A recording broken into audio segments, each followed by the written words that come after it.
Hi folks, if you're just tuning in today, this is our second annual event held reunion. Fearsome Foursome, the teams are looking like Mark and Paul versus Lars and John. Currently, it's a tight match, and we're stunned at the passionate play that we're seeing out here in the field today. I would agree with that, Paul.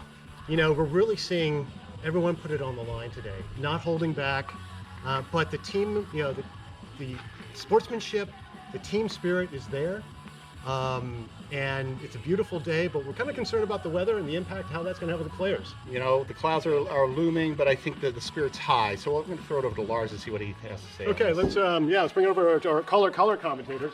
Yep. Well, you know, I'm seeing a lot of passion out there, but I'm seeing a lot of rust too after a 2-year layoff. Yeah. And it took a while for both teams to really settle in and find their groove.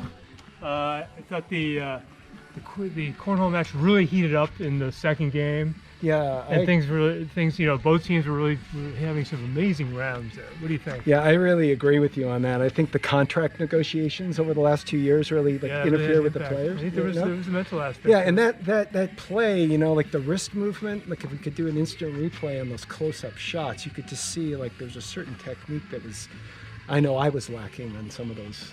Yeah, but you know, I think he came through there with just consistency. It really came down to just consistency, not trying to do it all at once. I think that was an important aspect of not, you know, seizing the moment, but not overdoing it. And what do you think's going to happen now next? We're Well, going into bocce, right? This is bocce is the next round, and that's I think historically, a little bit of home field advantage there. So I feel like I might, you know, be able to help our cause a bit with knowing the terrain. You do know the divots and how to. But you know, the recent rains are going to be a real X factor. It's going to confound the whole thing. This could be anybody's game. Oh yeah, it's going to be real soft anybody's out there. game. Yeah. You can't underestimate the sweat factor. The sweat factor. Dehydration is a key kind of a fifth opponent here. Yeah. Paul Forsythe's sweating quite profusely, and We all know. he may start cramping in the 11th hour here. But I there feel- is. And you know, I realize we only have one banana left, so that might be a factor. How about in some terms of Himalayan potassium. salt? I'm just I think downing the Himalayan I'm just salt. finding that if Yeah. hydration becomes an issue, I think you're right. Team Mark and Paul could suffer unless they maintain their hydration. I agree with that, Paul. But I'm feeling we're actually having too many commentators. You know, is there an issue actually not with the players themselves? Well, I can Well, the amount mention of one thing. commentary. Yeah, is there too much color commentating? Not at all. Not at all. You don't think so? Okay. Because the dynamics Let me I hear what saw, there was some sort of physics in play during the cornhole match this morning. Paul Forsythe, you know, he was struggling. There was Balance-wise, actually, let's bring that up because there was He had a a change of Birkenstock, footwear, yes. which I believe is legal. Yeah. I believe that's illegal. You get one change of footwear. You get one change of footwear, and once you change the footwear, the game changed, but it was almost too late. Was it a stability issue? Was he having trouble planting his forefoot You with just, the yeah, Birkenstocks? we just gotta. It's Well, tough to tell, but we have the video. We can go back to it and see if there's something that's throwing off his axis. Lars, Well, what I do you- think one of the main Yeah, factors here we didn't account for is the wind. We've got this we didn't really factor in the drift, and some of those the shuttlecocks game, yeah. did a nice They curveball. just kinda out of swoop bounds, in. You yeah. call this the presidential range curveball that we're seeing today, I coming think off so. the presidential The range? Lee Could effect, be. we call it the Lee effect on the shuttlecock. Yeah. Yeah.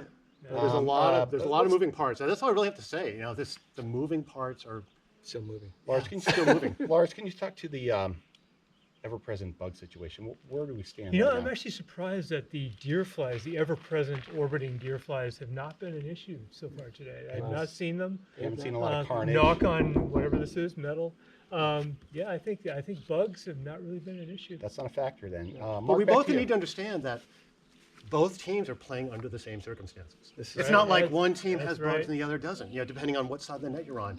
So they're both playing so hard in the elements. I just really want to emphasize that. Yeah, Well, folks, tune in, because this is certainly building up to be an epic reunion. yes. Tied up.